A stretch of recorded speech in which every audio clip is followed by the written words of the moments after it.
Alright, this is why I do the weird shit. Um, like 1 in 1,000 times it's actually useful or worthwhile.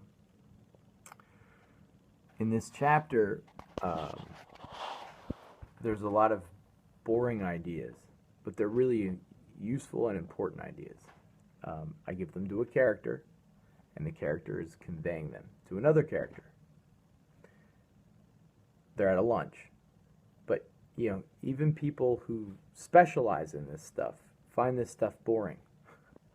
A lot of this stuff is boring. The stuff that I want to include in the novel. So the novel's kind of a mouthpiece for it, but it's really boring shit. No matter which way you cut it.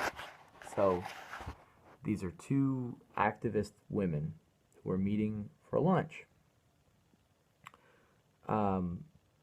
Partially for social reasons, I guess, but really for professional reasons, which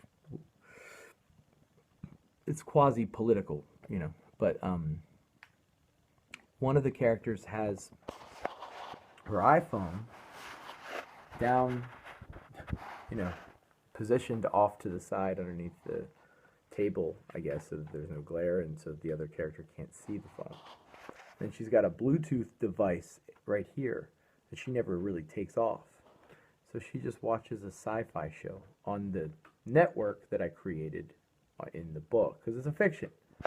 The network's called Scuffle Vision, but they've got really good innovative programming.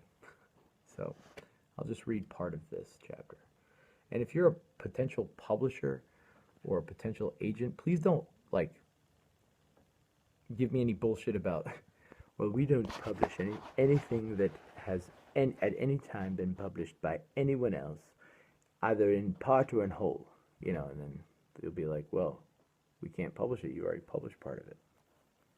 No, I wrote it down and then said some stuff into my phone and didn't click share. All right. Amber worked as a consultant. Ishtar Ascendancy LLC, the firm she joined after college, at the time it hired her, while she was still in college, occupied one small office in Santa Monica. Now, the firm had offices in San Francisco, New York, Chicago, London, Miami, Shanghai, and even Kamchatka, and continued to grow. Enterprise Now magazine had named the firm's founder, Sonia Brightberry, as the nation's rising star in business leadership. All right, so then she meets her friend Francine.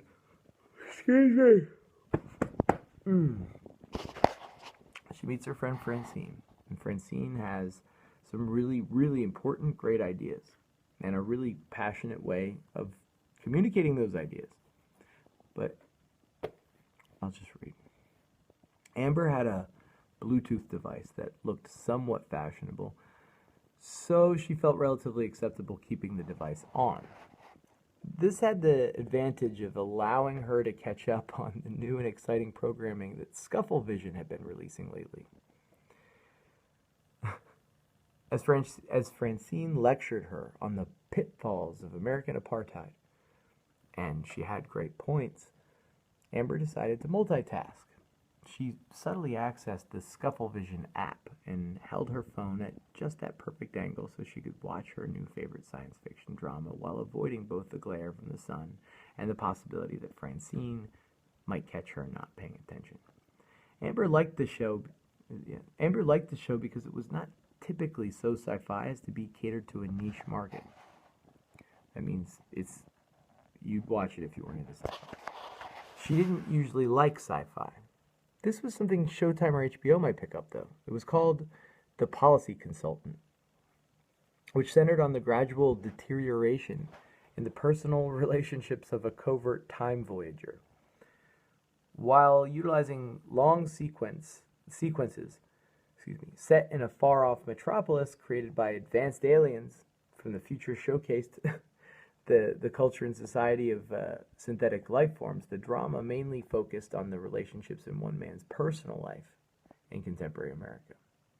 The director approached all the covert time voyager problems with future aliens and synthetic people in the faraway planet merely as professional background to the real interpersonal dramas that he and his girlfriend created for themselves. So you know, you'll have that a lot now, I think. Like where a director or a showrunner or something is going to come up with an idea, and it's going to seem like it's I don't know, like a zombie movie or a zombie show. It's actually just like a human drama um, with elements of sci-fi. That's what this is. Anyway, the main character looked worse for wear and tear. He seemed to walk through the vast, cluttered basement of a giant steampunk future factory. I know what. I don't know what's worse. Now remember, this is all happening on this character's phone. So she's looking at it down here. So it's just a way of me coming up with a creative way to try and keep the reader's attention and keep the reader engaged, and because by the end of this book, if you're still reading and you've been paying attention, it might tell you something about what it's like to live in a world where literally everybody's got a fucking device in their hand. Because there's a lot of devices in this book, like physical iPhone kind of thing, with other narratives. So when you read a book and it's got like a set of different narratives that are linear or just one, this one has a lot of narratives within the narrative because it follows the characters even when they're like looking at their phone. So, all right, back to the show on Amber's phone called The Policy Consultant. I don't know what's worse. Getting jettisoned across the plasma membrane that separates what's been going down within Time's Arrow in the standard arena you all call life. Or being cramped up in one of those transport pods they tend to use these days whenever they come to get one of the Time Voyagers, as they're calling us. Oh, God. Oh, no. This is an alien. God won't hear you here. We're not human, but we're not angels or demons either. What we're doing here is, we're coming to get you to take a time out. We're gonna take you to the edge of the galaxy, your galaxy that is, where we're gonna all have a nice come to reality meeting. Of course there's a God. But we're not angels and we're not demons. We don't even have 5 fingers on 2 arms, sir. We are intelligent life from across time. And we might scare you a little bit. It took us a long time to turn the sounds that come out of us into English words. Well, what you'll see here is a sort of like city. Sort of like a city. Sort of like a city. Sort of like a city for time travelers, that is. When they cross the wormholes. But you're not going to get to see real inhabitants of a city. What is going on? We've created a chemical that can. We've created a chemical. We've created a chemical that can imitate structures. That can imitate structures. That can imitate structures. But it's not an illusion. It's synthetic life, and we want you to interact with them. See if you can learn their ways.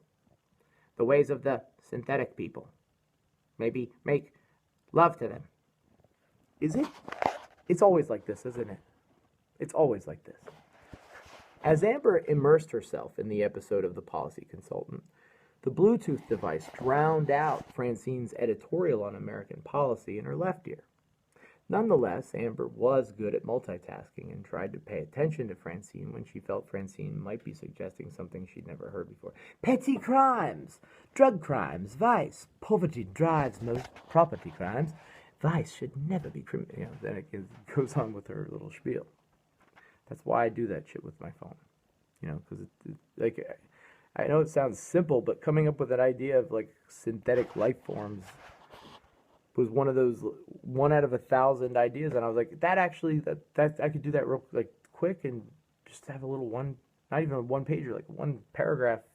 It makes me feel comfortable that chapter has something interesting in it, and I'm not just like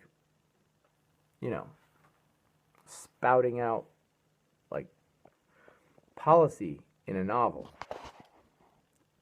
which is something I do want to do. So I just have to do it in a clever way.